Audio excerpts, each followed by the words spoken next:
Welcome back. Picture a morning in the 11th century, somewhere along the high bluffs above a wide, slow-moving river. Smoke curls up from hundreds of wooden rooftops.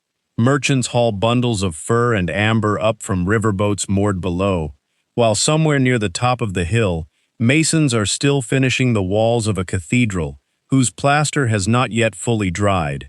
Bells ring faintly across a city that, by some estimates, already holds close to 50,000 people, making it one of the largest and richest cities in all of Europe at that moment. You would have smelled wood smoke, wet stone, and the tang of the river all at once.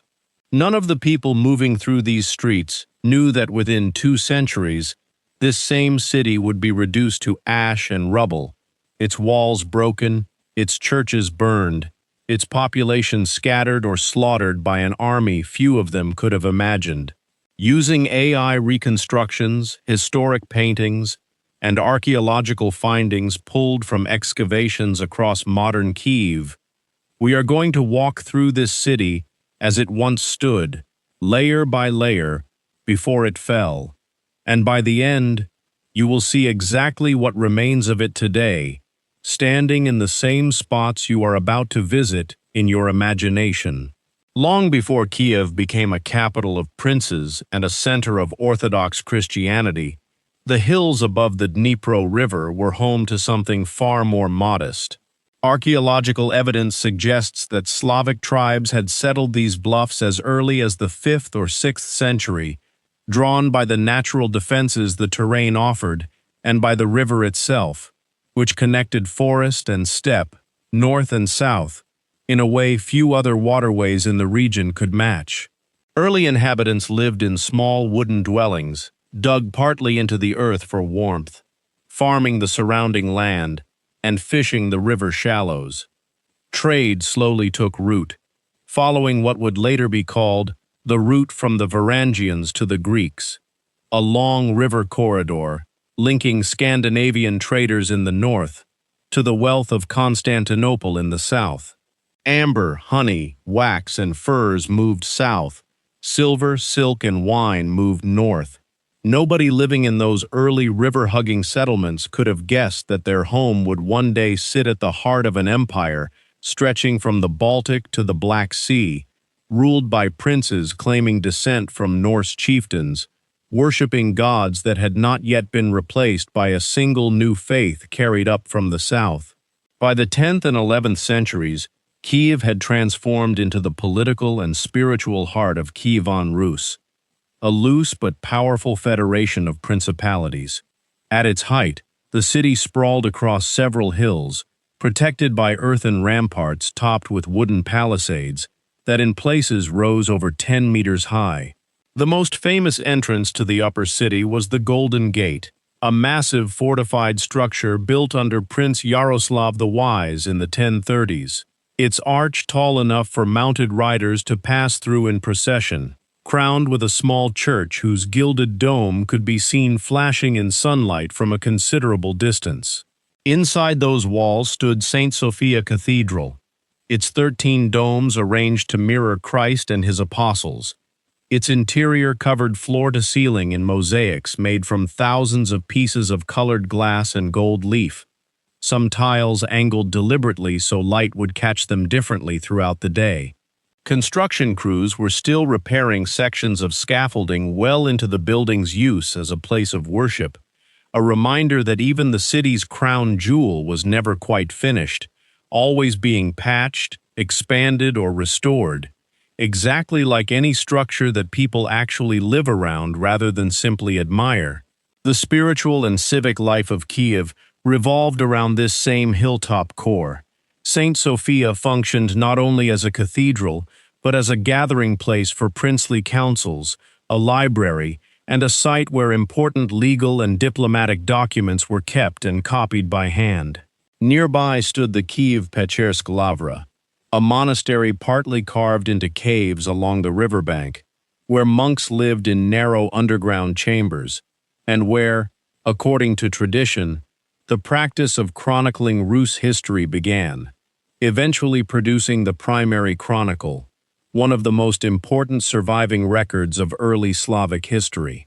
Princely courts held judgment in open assemblies known as veche gatherings, where free citizens could, in theory, voice grievances or even challenge unpopular rulers, blending old tribal customs with the newer, more centralized authority of Christian princes.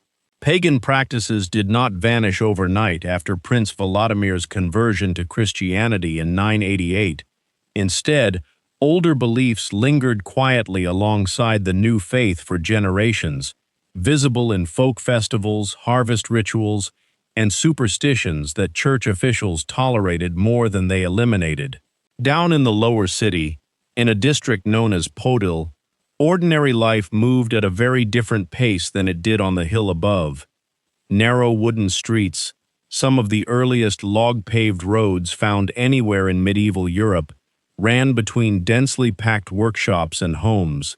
Blacksmiths, leatherworkers, potters, and jewelers operated side by side, their goods sold in an open riverside market that could draw traders from as far as Scandinavia, the Byzantine Empire, and the Islamic caliphates. Archaeologists have recovered birch bark documents from this era containing shopping lists, debt records, and even children's scribbles, offering a startlingly intimate window into lives that would otherwise be reduced to dates and dynasties.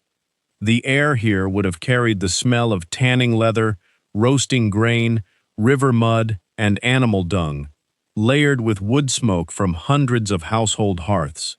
Class divisions were visible everywhere, from the size of a household's dwelling to the quality of its imported goods. Yet the crowded, noisy vitality of Podil made clear this was very much a living, working city, not a quiet backdrop for princes. One of the great gathering points for ordinary residents was the Podil market square itself, functioning much like an arena of commerce and community identity rolled into one. It was here that news traveled fastest, where disputes were settled informally long before reaching any formal court, and where seasonal festivals brought the whole district together for trade fairs tied to the church calendar. Merchants from Novgorod, Byzantine traders bearing silk and spices, and Baltic sellers of amber all competed for space along its edges. Fires periodically swept through the wooden stalls and homes surrounding the square, a recurring danger in a city built so heavily from timber. Yet each time it was rebuilt, a testament to how central this space was to Kiev's sense of itself as a hub of exchange rather than merely political power. Above the noise and crowding of Podil, the princely residences on the upper hill told a very different story.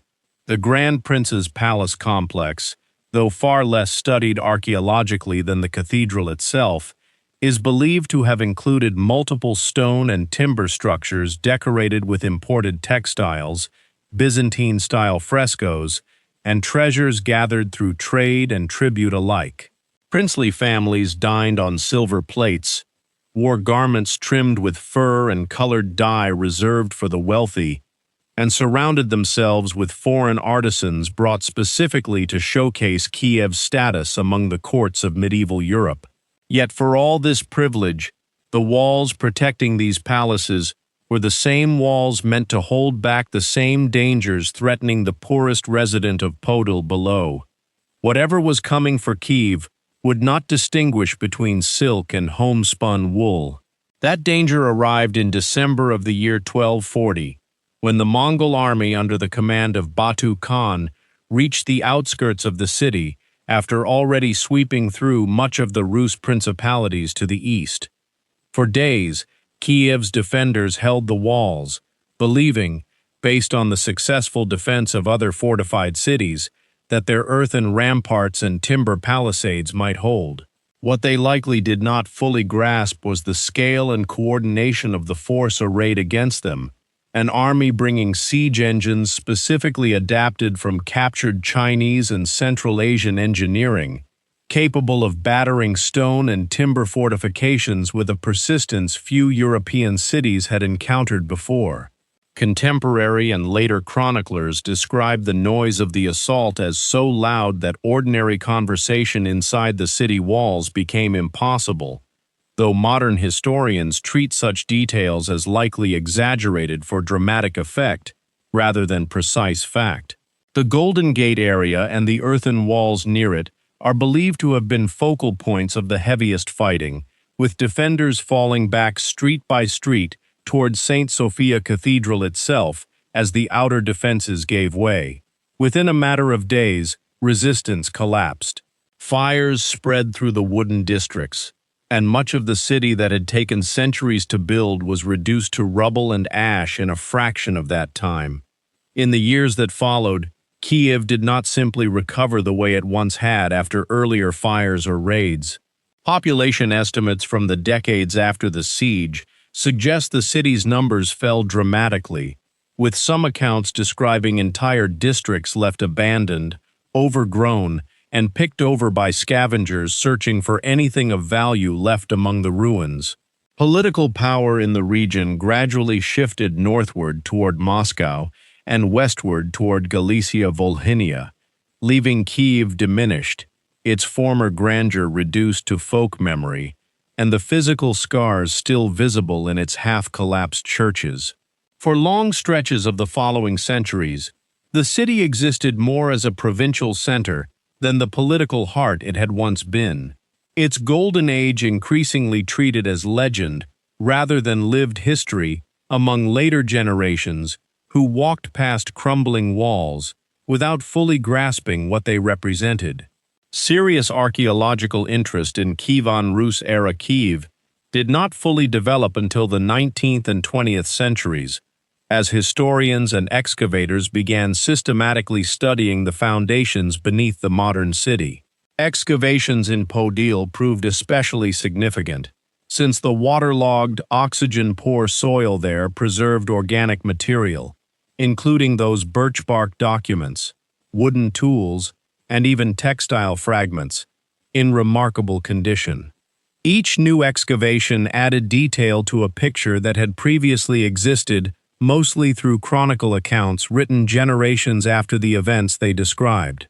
Finding a child's practice writing on birch bark, or a half-finished leather shoe abandoned mid-repair, does something that grand architecture alone cannot.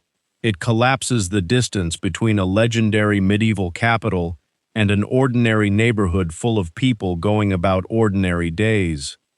It is worth pausing here, briefly, to remember that everything described in this walk through medieval Kiev was once someone's home. The market stalls belonged to real families trying to make a living. The cathedral was not a museum piece, but a place where people prayed, worried, and hoped. When we talk about walls falling and cities burning, we are really talking about lives interrupted, plans unfinished, ordinary mornings that never got to become ordinary afternoons. If you travel to Kiev today, much of that layered history is still visible, standing quietly among the modern city around it. St. Sophia Cathedral survives largely intact, its original 11th century mosaics and frescoes still covering significant portions of its interior, making it one of the best preserved examples of Kievan Rus architecture anywhere in the world. And it now holds UNESCO World Heritage status.